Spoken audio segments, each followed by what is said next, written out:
I have written down all of my resolutions in this bullet journal. 2022 was a really big year of change for me. It was a very difficult year, getting comfortable with my aloneness, maybe traveling on my own. Or if you stay in your comfortable place, then you're never going to discover anything new. I wish I could be a little bit more assertive in a work setting. It's not a true comparison, it's not a fair comparison.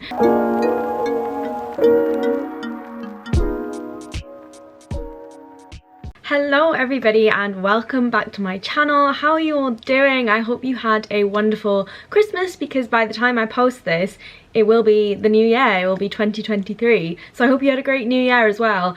The day I'm currently filming on is the 31st of December, which means it is the final year of 2022 and it is New Year's Eve. So I thought, what better time to sit down and reflect on the year that's just been and the year ahead, and well, more so the year ahead. I'm mostly focusing on my New Year's resolutions for 2023, but some of those do factor in similar resolutions to what I had in 2022. So if you haven't seen that video, check it out now. I'll link it here somewhere because there are some similarities, but I'd like to think that I spent 2022 growing and working on those resolutions. So even if some of them are similar, they are tweaked slightly, or they might be rephrased to say continue doing this thing or keep working on this thing, because I do think I made a really good go at all of my New Year's resolutions and I'd like to think I've made some progress. So I have written down all of my resolutions in this bullet journal here.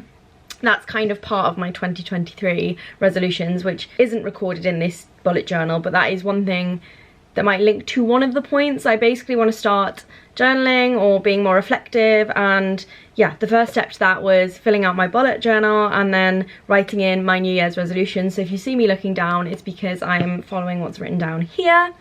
And with that said, let's get started. So my first resolution, which kind of links to this whole bullet journaling thing, is to focus on myself. I want to keep reflecting and learning, keep reflecting on all of the things I improved on in 2022, some of the things I struggled with a little bit more, and finding new healthier habits to process those emotions, process those changes. 2022 was a really big year of change for me. It was a very difficult year, a lot of unexpected hurdles to jump over, but we made it through, and I want to keep focusing on what can I learn from that. Like, a lot of the experiences were good, some not so good, and how did I deal with those things? How can I deal with them better? What did I do well as well? I think it's really important to praise yourself and like focus on the good things as well, not just improvements. I think New Year's resolutions should also be about what should I continue doing, what am I doing a really good job at, because coming into 2023 I really want to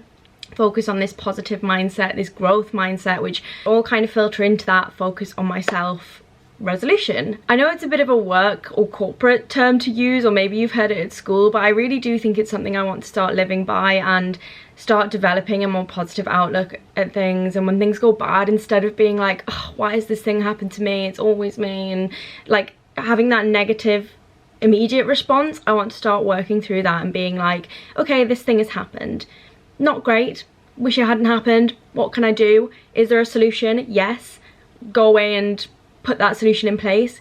If there isn't a solution, what am I feeling? How do I deal with these feelings? And how do I move on quickly? And a lot of that has been informed by a book I read by Mo Gaudat, I think is how you pronounce his name. I think he was the chief officer or chief executive officer of Google X. So he's a very innovative, forward thinker, and he was a really big advocate for, yeah, this sort of positive response when things go wrong. And he wrote a book called, I think it's called Solve for Happy, but I'll correct myself somewhere if I've said that wrong, but I think it is called Solve for Happy, and my friend bought me it and I read it. I listened to the podcast with Stephen Bartlett and it's really informed this new philosophy that I want to take into 2023. On the back of that, and linked to that resolution, is to keep exploring my own hobbies and my own interests and investing time in myself. So not just focusing on myself in terms of my reactions and my emotions, but also like, what do I enjoy? Who do I enjoy being with? Like, I really want to start investing more time in doing that and being with those people, doing the things I love, being on my own and doing things I love as well, and getting comfortable with my aloneness, because being young and in your 20s and living in London is really, really hard, and you definitely feel alone and lonely a lot, even when you're surrounded with other people. So really learning to sit with that discomfort of being alone and hopefully ultimately enjoy being alone and find more things out about myself, find new hobbies, find new interests, find new ways of dealing with these feelings and ultimately being kinder to myself. I've realized I am my own worst enemy, my own biggest critic, and I've always known this, but I've never actually committed to working on it. So in 2023 I really want to work, and hopefully with the help of this journal, if I can write things down as I see them, as I feel them, and actually work through those emotions, then maybe I will actually be a lot kinder to myself in 2023. So resolution number 2 is very, very similar to that. As I've said, there are very similar themes. A lot of them springboard off of resolutions I had last year and link to one another, and that is to keep trying new things. So as I said, I want to keep exploring my interests and hobbies, and part of that is the things I already love, but discovering new things that I've never done before and pushing out of my comfort zone, which I think was one of my resolutions last year, if I remember correctly. And that means, you know, trying a new sport that I've never done before, or if I'm getting tired of running, do I want to try rock climbing instead, or dance classes, or Zumba, which I find it really, really hard to sign up for things and do things on my own and push out of my comfort zone. Tell a lie, I enjoy pushing out of my comfort zone, but there are some areas I enjoy pushing out of more, like in my career. I like to be quite ambitious and push out of my comfort zone there, but when it comes to hobbies and interests and maybe my personal life, I really struggle to push out of my comfort zone. So maybe traveling on my own, or going places in London on my own that I wouldn't normally visit if I hadn't been there before, with somebody to hold my hand and guide me, and actually being like, no, you can do this on your own, and you will find new ways and new things to do if you just keep trying, because if you stay in your comfortable place, then you're never going to discover anything new. So yeah, that kind of involves jobs, food, places, hobbies, exercises, sports, just anything I can, just grab that opportunity. And resolution number 3 also links to that. They are so interconnected, and that is to make things happen. I'm really good at saying, I want to do this, I want to do that, and kind of living in my own fantasy dream world of all the things I would like to do, and then never actually doing them. And in 2023, I want to be decisive and confident and strong-minded and strong-willed and say, okay, you want to do this thing? Make it happen. How do you make it happen? And actually work through those steps. Like, I keep saying, oh, I'd love to travel to this place. Okay, get on that travel website, see how much it costs, when can you book annual leave, how much do flights cost, would you want to do it with a friend, can you ask that friend now? Like, really start putting those planning measures in place and stop dreaming and start doing, or stop thinking and just do. And I think that will also help me with overthinking things as well. If I just start laying the foundations for plans instead of worrying about all of the small details, when you actually start doing and start the planning and actually putting things in place, real, tangible, actionable things, then things will start to happen, and then all of these like tiny little things that were worrying you will all start falling into place, and then your list of things to worry about will just get smaller and smaller and smaller, and eventually you'll realise you've done the thing that you wanted to do and you haven't just sat and dreamt about it or thought about it. And I think this will help me with one of my personality traits that I do struggle with as well. I'm not very confident and I'm not very assertive, and that is something I really want to work on in 2023. Not in a sense of being like arrogant or like bulldozing other people over, because that's not me and I'm not trying to change my personality next year, but working on those elements I wish I did have. I wish I could be a little bit more assertive in a work setting, or come in with a little bit more confidence in my personal life. I would like to improve my self-esteem and be more confident in myself and my abilities, and so many other things. So I think just doing, and not doing in like a rash sense. Like, I still like to plan, I'm still the most organized person you'll ever meet, and there are some ways I like doing things, so I can still keep planning in that process, but planning to the point of actually doing, not planning for the sake of planning. And hopefully that will make me a bolder, more confident, more assertive person. The next resolution is, I was gonna say a little bit of a fluffy one, or I don't know, it sounds less tangible, but when you break it down, I think it is definitely doable, and that is to be more present. And again, it kind of links to that book I've been reading and all of this positive mindset philosophy stuff I've been watching on YouTube and when I talk to my friends. And I just really want to be more in the moment. As someone who does plan and worry and stresses about things, and like worries about what's to come and worries about what's been, and I'll think about conversations I've had and be like, why did I say that, and think of all the 100 different things I could have said instead. I want to be like, no, that moment has passed. You can't go back and rewrite it. There's no point in worrying about it. If there's something that you're worrying about that you can change, go and do it, but do it in the here and now. Don't think, I wish I'd done something differently yesterday, or oh, if only I could do that tomorrow. just do it now, which again is kind of linked to that make things happen piece, but again, being more present and in the moment. Don't worry about what's been, don't worry about what's to come, just focus on now. And that's one thing that I think is really coming out for me now. I'm a young adult in the working world, a young woman living in London. You start to constantly think about what the next step is, and I've realised that I was so busy worrying about what the next step was, like, where am I going to live next year? Am I still going to be in touch with my friends next year?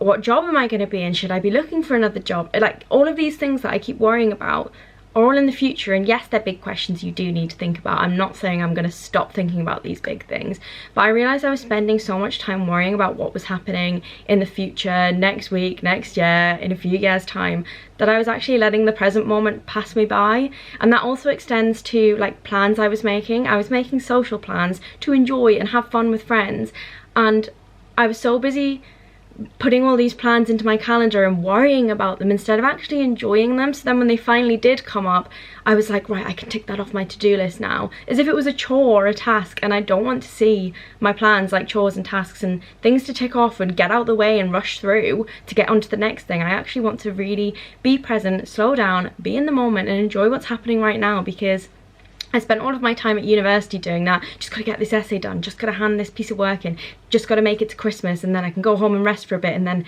just gotta get to exams. And I let the whole time pass me by, and then I graduated and was like, I wish I'd appreciated that more. And I think that's one learning I really want to take going into 2023. Instead of letting things pass me by and then afterwards going, oh, I wish I'd enjoyed that more, or that was over in the blink of an eye and I didn't really feel like I appreciated it in the moment. I really want to just take things at face value, enjoy them in the moment, enjoy them at that time, and not let them pass me by. My next resolution is also linked to that be present piece. You're going to start seeing all of these points as little constellations that all join up, and that is to reduce my screen time and reduce my time on social media. I had this resolution last year as well, and you know what, I started the year on a really good start, and I think I was doing a really good job. I deleted apps from my phone that I knew I was wasting so much time on, and gradually as things happened throughout the year and like big changes started to happen, I found myself being on social media a lot more because I kind of craved this way of connecting with people, especially when I started to feel lonely or people come and go out of your life. I saw it as a way of like connecting me to people, which isn't a bad thing, and it is very true, but then I kind of turned that yearning for connection with other people into just mindless scrolling, and again, like it pulls out those negative feelings from me of like low self-esteem and envy and jealousy, and just, you know, when you're sat and you haven't got your makeup on, it's 9 p.m. and you've got no social plans and you're scrolling through Instagram seeing the highlight reel of everybody else's lives, that's just not good for you, because you're comparing your lowest moments to their highest moments, and it's not a true comparison, it's not a fair comparison. So yes, I want to keep social media as a way of connecting me to friends and family and not cutting it out completely, because that would be cutting off a direct line to people, to staying in contact with people. But I would like to reduce like the mindless element of it, or the browsing, the casual browsing. Yes, I still want to do some of that because I do enjoy social media, and obviously I'm on YouTube and I'm on Instagram to sort of share parts of my YouTube, parts of my life, but I want it to stop consuming so much of my life. I did download that, what's it called, like digital health app onto my phone, and I'm spending so many hours a day on my phone. Like on a bad day, I think I was spending like 6 hours on my phone straight, and like 3 whole hours of that would be on Instagram, which is so embarrassing to admit. I've set myself a daily goal of 3 hours, but really I'd like to be under that. And as soon as I deleted all of my apps, I realized my screen time was significantly reduced, and I was being so much more present. Again, like linking to that be present piece, I was actually enjoying time with my friends and family and not sitting in a room with them, all of us on our phones scrolling. My phone was in my bag and I wasn't even thinking, oh, I wonder if I've got a notification, I wonder if somebody's messaged me, I wonder if I've got that little red icon number on one of my apps to tell me that someone's interacting with me and I've received a like or a comment or a message. Instead, I was actually enjoying my time with people and really maximizing that time I was spending, and it was really full. I don't know how best to describe that. I feel like I'm not using the right words, but it meant that, yeah, I had the most optimal experience of being around people, because I was fully appreciating and fully enjoying their company and that moment. So yes, I really want to reduce my screen time, particularly on social media. So I'm hoping that in 2023 I can maybe go back to deleting those apps, keeping that device digital care app on my phone to really monitor what I'm doing. Obviously, you know, there are peaks and troughs. Some days I will be on social media more than others, particularly days where I'm in the house alone versus when I actually do have plans or I'm in the office at work.